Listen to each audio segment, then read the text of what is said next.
the way she lied. But it's too late to say you're sorry. How would I know? Why should I care? It'll have you jumping back in your seat. I was watching some parts like this going, oh my God, I can't believe it. So unless you're completely hardened to visceral cinema, I guarantee this will get you. Hello and welcome. I'm Malcolm. This is Mal on the Movies. Today I will be reviewing Titane. It's the new film from Julia Ducournau. She won the Palme D'Or at Cannes for this film back in May.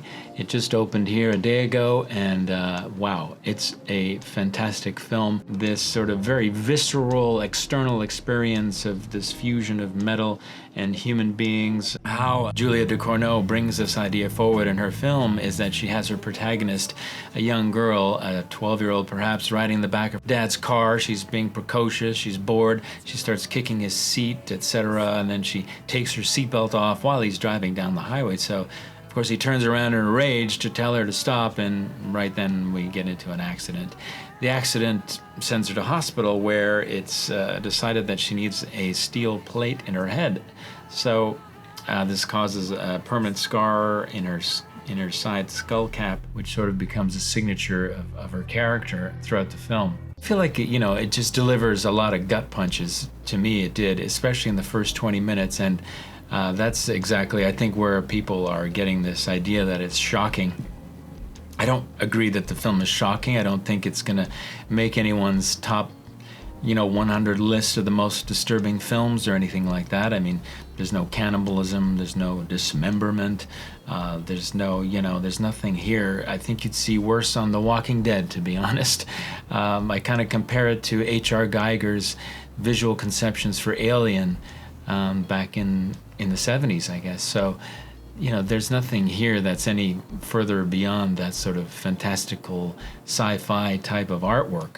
The premise here that Julia Ducournau, the writer and director, is bringing forth is sort of the melding of metal with man, metal to a human, and her kind of thesis is that, we are fallible as human beings. We're vulnerable, we're made of flesh, we cut, we bleed, and we age and we die. And that's sort of our existential crises as human beings. So this idea of fusing humans with metal is certainly not new, and it's been done before. I mean, if something as simplistic as the Terminator, for example, where you have to go into the future to meet these sort of actualized human metal creatures, right? But the more comparable example for this film really is David Cronenberg's 1996 Crash, which itself was also a Cannes-winning film. It received a special jury prize for its audacity, and it just goes to show how far we've come in a short time, where Julia Ducournau's film could now win the Palme d'Or. Julia Ducournau's film is so much more than that. It's not just about car fucking per se, I mean, that's just such an easy pin to stick in the movie. That's just so superficial, and it's just kind of like a momentary fantastical element of the film to get us into this concept of human and metal merging, but not making it sort of an android robot story, which is kind of too easy, right? It's just too simplistic. But this sort of making metal a natural element that could be combined with a human being who's also a natural element is much more interesting and fascinating from a story perspective, from a visual perspective. So that's what Ducournau does. So she really does take it far beyond David Cronenberg's Crash, if that's going to be your reference point. And I know Cronenberg has been very influential on Ducournau's work, and obviously even in her previous film Raw and the one before that Junior, body horror is something, if we can use that label, body horror is something that she's working on. That is her genre, and that's where she that's her starting point, and that's what she's trying to transcend in her work as she goes along, making her films. So to reduce it to just being Crash or some other car fetish movie is kind of reductive, really, to the purpose of this film. Our protagonist, Alexia, played by Agatha Roussel, a new actor. She's her first role, and what a big role to have to jump into. She's a model. She was mostly hired for her androgynous look, from what I understand. She, has this steel plate on her head as her character. She's moving through circumstances in her life that are quite violent, dealing with the male gaze, dealing with parents who are, less than parental, less than loving, and there's some idea there that there's obviously mistreatment and misunderstanding.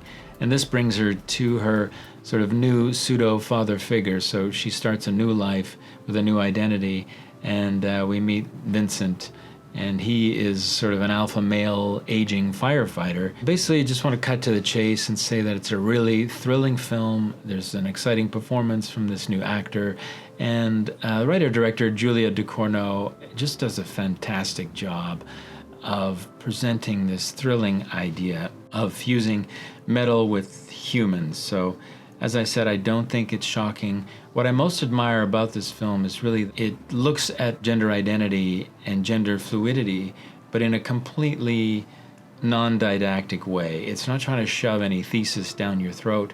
It's basically, its ultimate purpose really is to kind of bring you back to your humanity. So you go from all these crazy external environmental factors, but you're basically moving towards, through misunderstanding and through the misconceptions that we have about each other from our, knee-jerk reactions to each other, our calculated judgments, etc.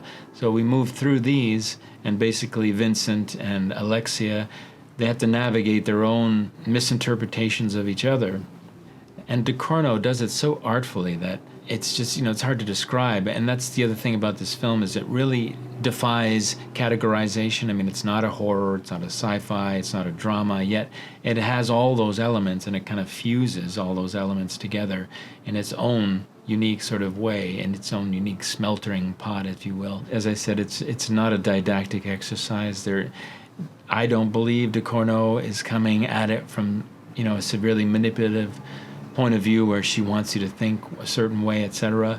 I really see it as a journey towards embracing humanity, embracing vulnerability, embracing our intimacy, embracing how difficult it is to find intimacy, and how you can't categorize it. It's a journey of finding love, acceptance, and understanding.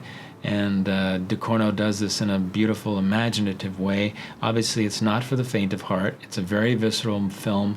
There are horror elements, there's gruesome murders, etc. But as I said, it's nothing so beyond the pale that it qualifies as shocking in my book. I think it fits very well into the sci-fi genre more than anything, sort of a sci-fi / horror, but the last 2/3 really is more of an odd drama between Vincent and Alexia as they move towards understanding one another. So to wrap up, I highly recommend Titane. It's an exciting, thrilling film. I was moved beyond any film I've seen so far this year, and I can only hope that we have more thrilling films like this. It's not an intellectual exercise, it's a visceral filmmaking. I really think that this film demonstrates the epitome of what can be accomplished by fusing, yet again, images and sound together to make a provocative film that's also entertaining, that asks you questions about humanity, that thrills you, that entertains you, but it's not a sort of, because I really can't stand it when films sort of just provoke you, or they're odd for the sake of being odd. And Julia Ducournau's film, this film in particular, is an absolute knockout for me. A beautiful juxtaposition of horror, of mellow dance out moments. I've read some pretty interesting reviews, to be honest, but I really think this is an exciting film. I think it's groundbreaking, and I think Julia Ducournau knocked it out of the park, and she certainly deserved the Palme d'Or win. I'm so thrilled we have this film. As I said, it's the most exciting film I've seen this year. So thank you for stopping by. I hope you get a chance to see it, and do let me know in the comments below what you think. And it's great to have you here. Hope to see you again soon. All the best.